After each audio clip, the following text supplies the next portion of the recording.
Joining BYU Sports Nation right now, Bill Bender, college football writer for the Sporting News. He produced an article titled 12 Schools That Face Major Hurdles in the First Month of the Season. Guess what? BYU's involved. Bill, welcome to BYU Sports Nation.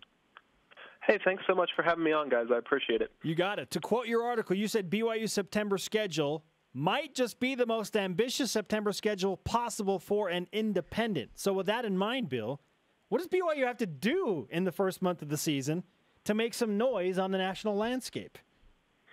Well, if they can get out of that with a 3-1 record, they would get a lot of people's attention. I mean, I was just looking at the travel alone, 6,400 miles of travel, and you're going to two Big Ten programs with first-year coaches. Those will be highly anticipated games, not only the opener with Mike Riley, but then you're going to see Jim Harbaugh in Week 4. And, oh, yeah, you're playing Boise State and UCLA in between. I looked at that, and I had to look at it like 3 times because I was like, that can't be right. Is that right? So if they go 2-2, 3-1 in that schedule, they'll certainly get some attention. Yeah, a lot of discussion for BYU fans is how good will Nebraska be under Mike Riley in Game 1? Same with Jim Harbaugh in Week 3 for them, and I guess Week 4 for BYU. What do you expect from Nebraska and Michigan under new head coaches in September? Well, it'll be a transition for both programs. I think with Nebraska, the transition to a more pro-style attack, that's one that BYU can go in there and sneak in and win if they play up to the way they're supposed to play. And then Michigan's got a little bit more time. I think the biggest question mark for Jim Harbaugh, other than what's he wearing or what he's not wearing when he's out on recruiting camps, is the quarterback. You know, they need a quarterback. Shane Morris took the lead in the spring, but their offense was inconsistent last year. I think Michigan's going to have a pretty good defense, though, so that could be that's going to be one of those 24-20 type games that's going to come down to the fourth quarter. What's the most winnable game of the 4 in September for BYU, in your opinion? That's a tough question. I would say I think they can win at Nebraska. I really do. I like that one most. Michigan, Nebraska about even, and Boise State, having them at home will be a difference too. So like I said, if they get those 3, I think UCLA is the toughest game without a doubt because they're going out there. UCLA is kind of a dark horse national playoff contender type team. So I think I would go Nebraska and Michigan would be the ones that I think they could go in and steal. Bill Bender, college football writer for the Sporting News on BYU Sports Nation. We are discussing a September to remember, or so BYU hopes when you look at that schedule. What would be considered a successful season overall? I know we've talked about the first 4, but how many games does BYU have to win for you and your colleagues and other national college football correspondents to say, yeah, BYU had a really good season? Well, I think after that first 4, they should go at least 7-1, maybe 6-2.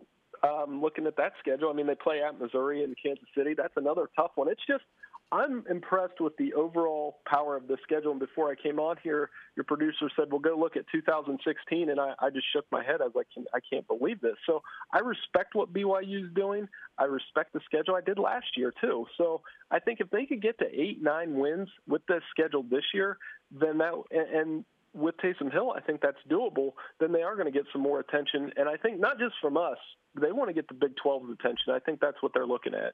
So how does BYU do that with a schedule like this, with a schedule like 2016, in your opinion? What do they have to do to get the Big 12's attention?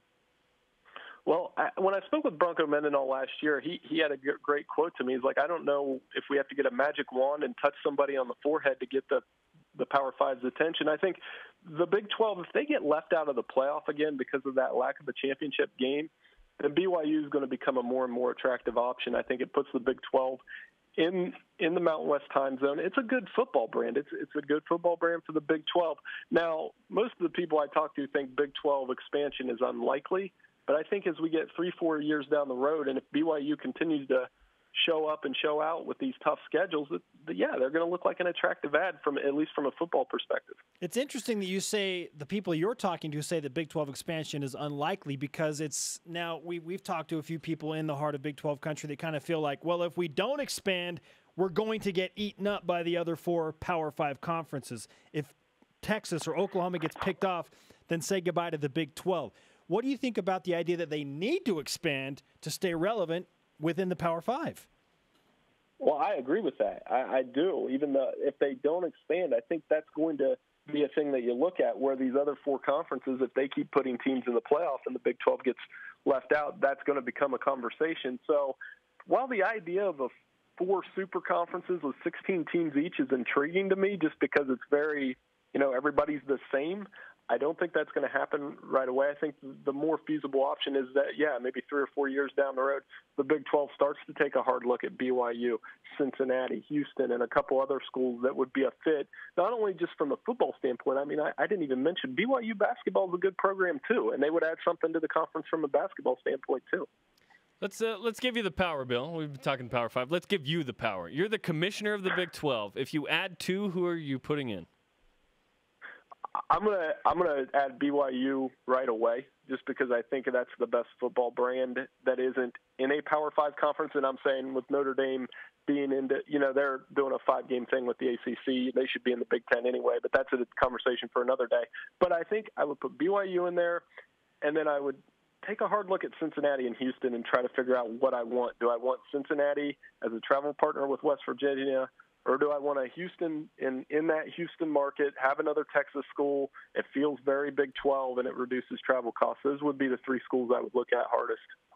Bill, is football only a realistic option in the future for, say, the Big 12 expanding, or is it going to be all-inclusive, in your opinion?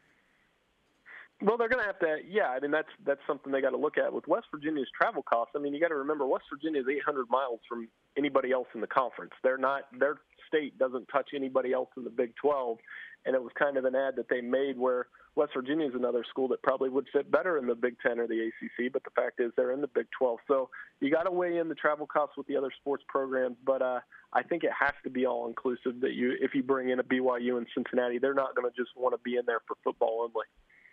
Bill Bender of the Sporting News with us on BYU Sports Nation. We are discussing the Cougars' September football schedule as well as how likely it is BYU getting into the Big 12. That's been the hot topic for most of the month. Let's go back to the schedule, Bill, and I want to ask you, what's the best team BYU will face all year? Is it Missouri? Is it UCLA? I know we talked a little bit about both of those teams. Who do you like as the best team BYU will face? I think it's UCLA. Now that they've got past their off-season distraction with Diddy, hopefully that's in the past. I think I'm serious. That was just ridiculous, that whole story. But, I think UCLA, what Jim Moore has done with recruiting, they brought in a really good recruiting class. They've got a quarterback in there, a freshman, Josh Rosen, that's supposed to be the real deal. And it's a team that wants to compete for a playoff, and they've done well in the Pac-12. It's time for them to take the next step. And I think they might do that this year. That's a pretty good UCLA football team. From a national perspective, Taysom Hill is a player that is on a lot of radars. Not as much as last year because he's coming off injury this year. Is he a dark horse candidate still, or are there questions remaining about him coming back from injury that are preventing him from getting more pub?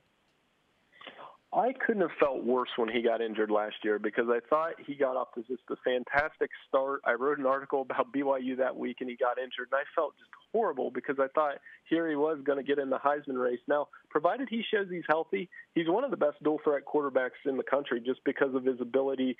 It's like watching a fullback be able to throw the football, and I'm hoping he can be able to do that. And like I said, with that first month, he's going to be in the spotlight enough that if he comes out, rolls up a couple big games against Nebraska, Boise, UCLA, Michigan, he's obviously going to be one of those guys in the conversation right away if he can come in and have a big September.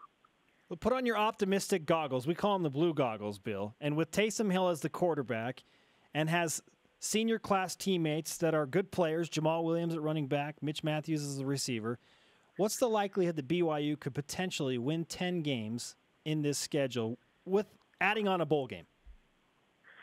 Well, with a bowl game, it's possible if they go. Like I said, you got to get a split in the first 4 at least. Okay. If you go 3, if they go 3-1 in the first month, they're going to win 10 games. I'll go ahead and say that. If they go 2-2, you're looking at probably 9, maybe 10, depending on which bowl game you go to.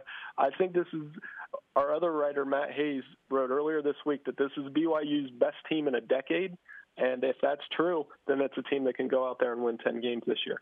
Wow. Best BYU team in the last decade. The 06 team won 11 games, 07 won 11, 09, 11. Against a tougher schedule, would say 9 be equal to those kind of 11 in the Mountain West? I think so. Yeah, I really do. Because, I mean, like I said, this is a brutal schedule. And props to BYU for doing that because you can only watch so many games in September that get out of hand. I mean, for a team to come out and play this kind of schedule early in the season. I did have Auburn ranked a little bit at one spot ahead of them in the rankings, but Auburn has two really big SEC West games in Louisville. I mean, I just was very impressed with what they're coming out trying to do. And if that's how you're going to get attention, and then they go out and win, they will get some attention from some of these Power 5 conferences, more specifically the Big 12, obviously. Bill Bender covers college football for the Sporting News. Follow him on Twitter at BillBender92. We've been asking our Twitter followers today, Bill, if they were the czar of college football and could make any change, what would they do? Well, let's ask you that question. If you could make any major change in college football, where are you going first? Well, I'd probably start with trying to get everybody on the same – they're playing the same number of conference games. Everybody's playing a conference championship, and have the independents be in conferences. I know there's something to be said about being independent, but I would rather have everybody in a conference. I mean, if you look at all the schools in the Power 5 plus the remaining independents, it's about 67 schools. It looks kind of like the NCAA tournament to me, and let them go out and play and figure it out that way. When you look at the 4 potential playoff spots, who are you penciling in preseason to possibly make it in? Well, I'm going to stick with the company line with what Sporting News has. I mean, we have Ohio State in the championship game. That's not going to break any limbs. They're extremely loaded this year with what they bring back. It doesn't really matter who they start at quarterback, in my opinion. They're going to be that good. Yeah, and I do think it's going to be Cardale. But if you're asking me for an answer, and then Auburn. We have them winning the SEC. We have Oregon winning the Pac-12 until somebody else does it. We're going to keep picking Oregon. And then TCU out of the Big 12. That's the 4 we have. So chances are I'll probably get about 1 or 2 of those right. That's the thing. Isn't it fun that way? Those look like the obvious, 4 of the obvious ones. But so there's going to be 1 or 2 that are going to be different that we didn't see coming, and that's why we play the games, baby. Yeah, it's beautiful. I mean, did any of your colleagues pick Ohio State to win the national championship last year? No. Did anyone? If they did, they're probably lying. Now, you knew Ohio State was going to be a Big Ten contender, but I don't think anybody thought they were going to go on the run they did, especially with Cardale Jones in the Big Ten championship and afterward. Bill, great stuff. Great to talk to you. We appreciate the insight and the national perspective on BYU. We'll talk to you again soon. Hey, let's do it again during the season, guys. Thank you so much for having me on.